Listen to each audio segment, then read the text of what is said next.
So, if you know me, one of my favorite questions to be asked is, do you have any recommendations for fill in the blank?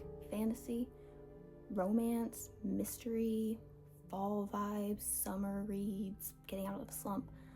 I got you covered. I love giving book recommendations to anybody. It's one of my favorite things to do. And I feel like I'm self-qualified to give good recommendations because not only do I read a whole lot, but I read a wide variety of books and genres and stuff. So I feel like I have a good understanding of different types of books and have a wide, collection in my brain to give recommendations of. So with fall approaching fast this year, I thought, why not do a little mystery recommendation of some of my favorite mystery books that I've read. So yeah, let's get into it.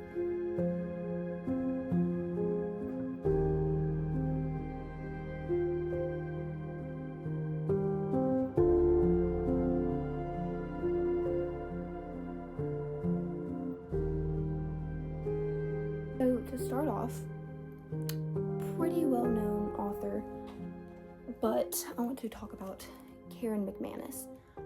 I know she has a lot more books, but I only have 4 in my possession and 4 that I've only read. But yeah, let's talk about those first.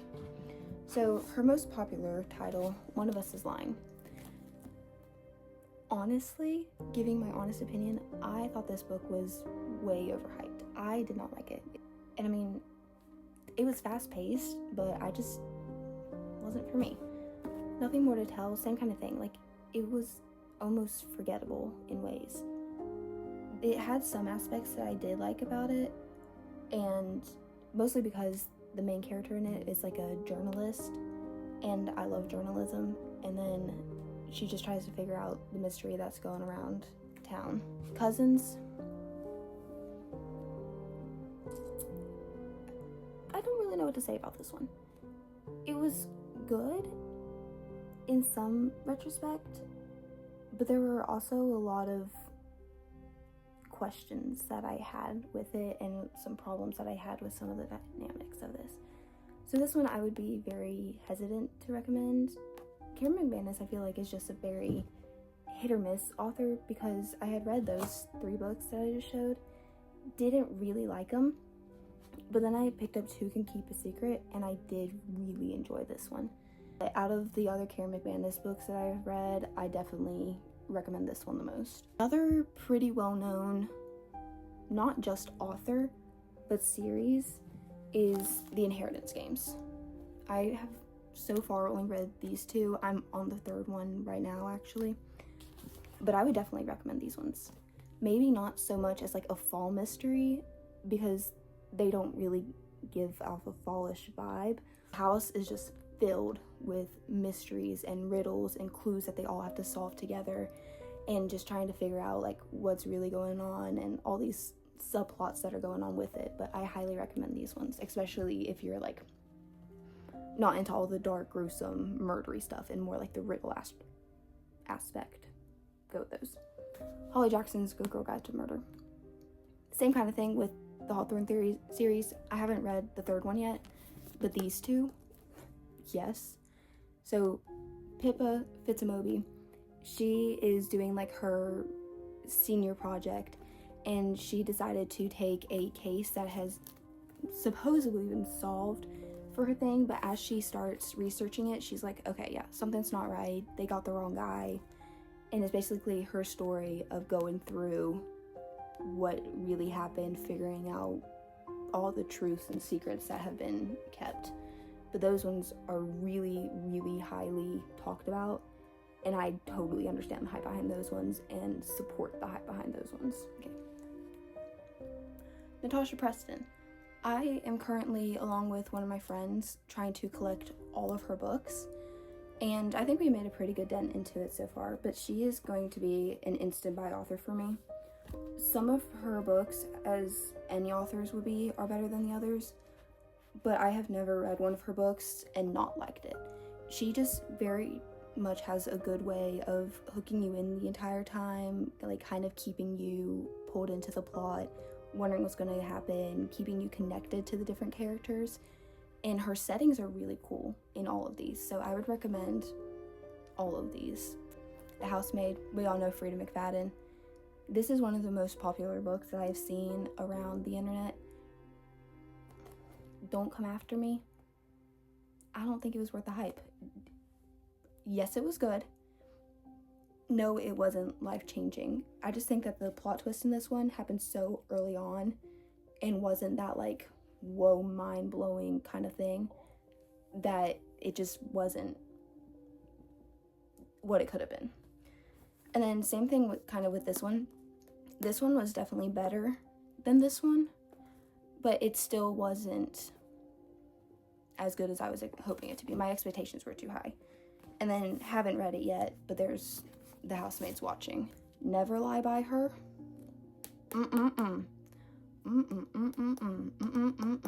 Ate it up. Because what do you mean? What do you mean? Like, you'll understand whenever you read it. But like, what do you mean? Read it. My personal favorite Frida book that I have read so far, Ward D. Picture young college student taking medical courses. She has to go to a psych ward for a night shift just to kind of get the credits in. So she goes, she's already kind of freaked out about it, but she goes, she's like, okay, it's whatever, it's one night, nothing really is gonna happen. Stuff happens. Stuff goes down, and it goes down hard in Ward D. This one was amazing. This one I read in one night. This one I will always recommend. This one I think is Frida McFadden's best one that I've read so far, at least. Riley Sager. These books were really good. This one is pretty much the title, Final Girls. They have all survived like big, gruesome murders, and there's like a group of them, and then like a support group for them, but then one by one they start dying off. What's going on? Why are they getting killed off after surviving? That kind of stuff. And then this one was crazy good. So this one happens in a really big mansion on top of the cliffs. There's like a ghost story-ish kind of thing, and it's this girl, when she was younger and lived in the house, she killed her entire family, and she was the only one who survived. Everyone thought it was her, but now she refuses to talk. Well, she's now, in the time set of the book, she's now an old lady, needs a healthcare provider kind of person. So our main character goes and is like taking care of her until Lenora looks at her and is like, hey, I'm gonna tell you the story. So then it starts being, the main character is being told the story of what really happened and what really went down, while some weird things are happening inside this house. Silent Patient. Wow. Not really one of those ones that is like, okay, this is like something's happening on every page, but it kind of pulls you along and keeps you like, okay, what's happening, until you get to the end and you're like, are you serious? Like that kind of book. But so essentially this lady, it kind of is like only one left a little bit. Like this lady, she had killed her husband and then wouldn't talk anymore, got put into this facility, and now there's a guy here like trying to help her open up, I guess. And it goes back and forth between the present time and then what happened back whenever she killed her husband. That's Not My Name. Girl wakes up, can't remember anything. Her dad comes, takes her back to the house, tries to treat her, tries to help her out, she can't remember nothing. And so he comes to the police station whenever she gets found, and it's just whatever. Switch point of views. Boyfriend, his girlfriend is missing, can't find her, so then him and his friends go and try to find her. Back and forth. Wow, the ending actually kind of brought tears to my eyes. When you can read a book and then go back and look at the cover or the title of it and be like, oh my goodness, that makes so much sense now. This book does that, and does it pretty well. All Good People Here. I know I talked a lot about this one, but this one actually crazy. I don't really think I can say too much without spoiling it, but I definitely recommend this one. James Patterson, Murder House. This one was good. this one didn't really take place in the summer, but I kind of picture it as that, but definitely could be read as like a fall mystery. And so essentially the murder house is like well known because different murders have happened in there over lots of years. And then a detective comes in and is just like, hey, let's solve this new murder. But as she starts solving it, she's like, okay, there's something not sitting right with this case. And then along the way, she's also trying to figure out what happened to her, because something happened to her, not necessarily at the murder house, but in the setting of the book, to where when she was younger, something happened, her family took her away, and they never would let her go back, and she can't remember anything. So while she's trying to figure out the new murder that happened, she's also figuring out what happened in her past. And I'll say this anytime I talk about this book, it's also one that, like, it kind of pulls you along with it, because it isn't like, oh my goodness, something happens on this page, oh, turn the page, something else happens. But it's very short chapters, so that helps too.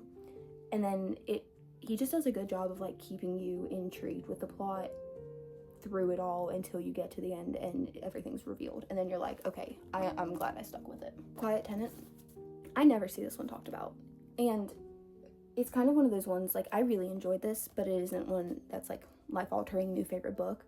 But so essentially this girl is kidnapped, and it's kind of her story on everything that's happening, how she tries to escape, who kidnapped her, and it goes back and forth between her point of view, I think the kidnapper's point of view, and then the previously kidnapped girl's point of views. So it's kind of a lot to keep up with, but it was good, and it was very intriguing to see how the mind of someone like a kidnapper can work like that and kind of like keep his two different lives separate. So this one was very intriguing. Study in Charlotte. This one is a little bit different. It's more of a YA kind of mystery, but it's kind of set after Sherlock Holmes and Watson, which I thought was cool because I love Sherlock Holmes. So essentially they're at this kind of boarding school. The great granddaughter of Sherlock Holmes and then the great grandson of Watson end up at the same boarding school together. Someone gets murdered, and then they have to kind of work together to beat the allegations against them because of the reputation of their ancestors, and then trying to figure out what actually happens. Five Total Strangers, this was one of the first mysteries that I read, and I thought it was cool. Like, mystery books that happen basically in one setting or like one day or something like that, those kind of hold me in more so, just because you're in one place and you aren't like jumping around over the span of a year or from town to town. And so this one, a girl is flying home for Christmas break. Big blizzard happens and she's trying to get home, but everything is shut down. And then the girl that she was sitting next to on the plane and kind of talked up with, she says, hey, me and some of my friends, we got a car, do you want to come with us? We'll drop you off. She gets in, but then weird stuff starts happening. She realizes that nobody in the car actually knows each other, and stuff starts going missing. People's stories don't start adding up. And I mean, you can't do anything because you're trapped in a car with 5 total strangers in a blizzard, and all this stuff is going on. So this one was good and intriguing, endearing, if you will. This one was actually insane. This one I read in one sitting. So this girl's sister a few years back got murdered at a Halloween party. They're at the trial trying to put away the kid that killed her. Something happens. She ends up back in time, saves her sister, but now she has to figure out, okay, what's actually going on, who's actually behind all this, yada yada yada. And let me just say, this was a wild ride, and I loved every second of it. Because I was a little hesitant whenever I started reading it, and she went back in time because it was like, okay, what? Because a lot of the other books I read are like, okay, this can actually happen, and I liked that. But even with the fact that you can't obviously go back in time and stop a murderer from whatever, it still had enough that made me feel like I was present in the book, and enough that it's like, okay, this can happen, I guess, if that makes any sense at all, but I highly, highly, highly recommend that one. And then last but certainly not least, on any scale, If We Were Villains.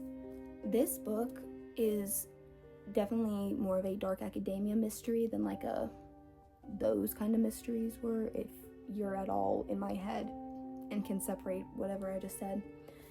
This one is about a really like tight-knit friend group who is also in some kind of like Shakespearean extracurricular club type thing. And so then at their boarding school, they're getting ready for this big play, and one of their friends ends up dead. And so now the police are investigating all of them, but then they're trying to figure out what happened and so on and so forth.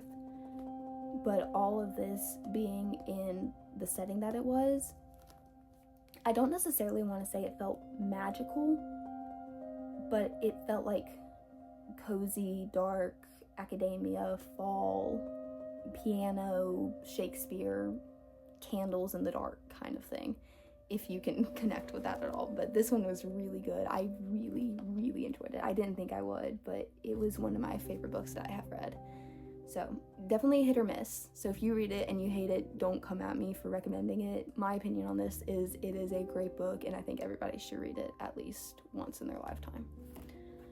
But with all that being said, those are some of my fall mystery recommendations. So when this fall comes around, if you want to pick up a new book that I recommended, go for it and let me know if you liked it.